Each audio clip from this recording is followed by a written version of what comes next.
Hey guys, it's Nicholas here at 𝗕𝗓𝗪. Just wanted to announce that we are coming out with our template kit that is getting launched on our website. Wanted to go through what is involved in our template kit and how easy this process is going to be.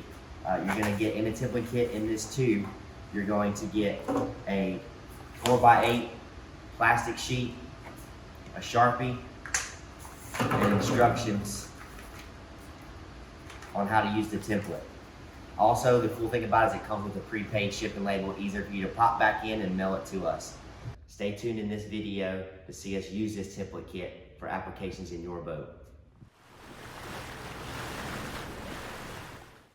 Beginning with the top of the console and working our way down, you'll start by cutting out a piece of the included plastic to a similar but slightly larger shape of the area you're going to trace. This is an area that currently does not have a panel. Our templating kit is perfect for spots like these, and it could be tricky to design using standard measurements alone. This is a tight space, so instead of securing the plastic with tape, we're going to lay the plastic over the area instead. After laying it in and tracing it, be sure to label it front before setting it aside. And if you're a little uncertain on the radius, that's alright. Our proofs are designed to scale, meaning you can get them printed and cut them out to double check the area you traced. Moving down to the main dash, you'll first cut another piece of plastic like before, but this time leaving enough overhang to tape it securely. Once it's secured, begin with the outline of the panel. It is important that you trace about 1/4 inch away from the edge of your dash for flat and secure mounting. This ensures your panel's integrity to avoid any cracking. Once you have your panel outline traced, you'll move to your hole cutouts and your mounting screw locations. If you have fresh, blank fiberglass with no cutouts, then you're done once you have your outline.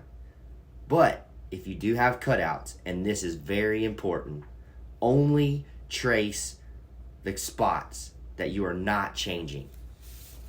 So if you're upgrading to new electronics or gauges or changing the layout of your current ones, do not trace their hole cutouts on their mounting screw locations. Only trace what is staying the same on your new panel. If the lines are a bit shaky, that's okay. Our design team will file reference the measurements for all your units to make sure they're perfect fit. Once you finish tracing, be sure to label it front before pulling off the plastic. Repeat this process in any other new panel locations. Congratulations, the templates for your custom projects are complete. The last step is to simply roll up your templates, place them in the shipping tube, and use the prepaid return shipping label to mail them back to us. The path to a new custom panel just got a whole lot easier. Head on over to our website and get your templating kit today.